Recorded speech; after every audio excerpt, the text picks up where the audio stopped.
আমরা গত ভিডিওগুলোতে লিপ ইয়ার নির্ণয়ের অ্যালগরিদম এবং ফ্লো চার্ট দুটোই করেছিলাম।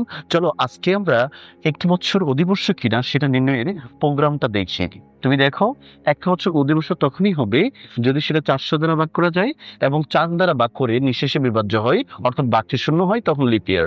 আর দুইটা শর্ত যদি না মানে তখন সেটাকে আমরা বলবো নট এ লিপ ইয়ার। তো আমরা এখানে ইনক্লুড করে নিলাম, হেডার ফাইলগুলো নিয়ে নিলাম, standard input output dot header file, এবং ম্যাথটাও নিয়ে নিলাম, ম্যাথমেটিক্স ডট হেডার ফাইলটা। মেন ফাংশন দিয়ে শুরু করব। আমরা এখানে যে যে বিষয়গুলো লাগবে সেগুলো লিখে নেব। তাহলে প্রথমে লিখবো ইন্টিজার। ইন্টিজারে আমার লাগবে ওয়াইটা, ইয়ারটা নিয়ে নিলাম। যেহেতু আমার ইনপুট প্রয়োজন হইতেছে, তাহলে এইখানে আমাকে বলতে হবে প্রিন্ট এফ। প্রিন্ট এফে বলবো এন্টার দা ইয়ার, মানে বছরটা প্রবেশ করাও। এটা আমরা বলে দিলাম। বলে এখান থেকে স্ক্যানটা করে দেব। স্ক্যান করলে স্ক্যান অ্যাপ, এখানে লিখে দেব %d এবং এটা হলো ওয়াই। বা এখান থেকে নিয়ে নিলাম। এবার আমাদের এখানে কমান্ডের কাজ করতে হবে, স্টেটমেন্টের কাজ করতে হবে, ইফ এলস স্টেটমেন্ট। তার মানে এখানে আমরা ইফ লিখবো।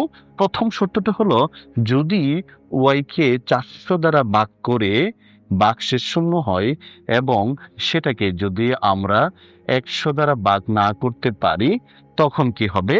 তখন আমরা বলে দেব প্রিন্ট এর, অর্থাৎ তখন এর উত্তরটা দাঁড়াবে লিপ ইয়ার। তাহলে এখানে আমরা খালি লিখে দেব লিপ ইয়ার, বড় হাতে লিখে দিলাম। এবার যদি এই শর্ত না মানে তখন কি হবে? তখন আরেক শর্তে যেতে হবে।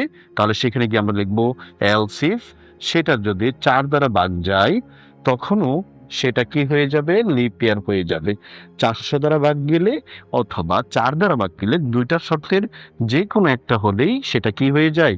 সেটা হয়ে যাবে লিপ ইয়ার। তাহলে এখানে লিখবো আমরা লিপ ইয়ার। ঠিক আছে, তো লিখলাম লিপ ইয়ার। তারপরে আমরা নতুবা অন্য ক্ষেত্রে সেটা কি করে দেব? প্রিন্ট এফ লিখে দেব নট আ লিপ ইয়ার। দুইটা শর্তের একটাও মানে নাই, তাই আমরা এখানে লিখে দেব নট আ লিপ ইয়ার। তো এখানে লিখে দিলাম লিপ ইয়ার। বা এটাই, তুমি ইচ্ছা করলে সেখানে %d-ও লিখতে পারো, আমি এটা লিখতাম না। এবার আমরা এখানে লিখে দেব রিটার্ন জিরো। রিটার্ন জিরো লিখে চলো এটাকে আমরা ক্লোজ করে দিই। ক্লোজ করে দিলাম। ঠিক আছে, এখানে আমরা কি কাজ করলাম? আমরা ইফ নিলাম, এলস ইফ নিলাম এবং এলস নিলাম। এই তিনটা শর্তের মাধ্যমে আমরা কাজটা করে ফেললাম।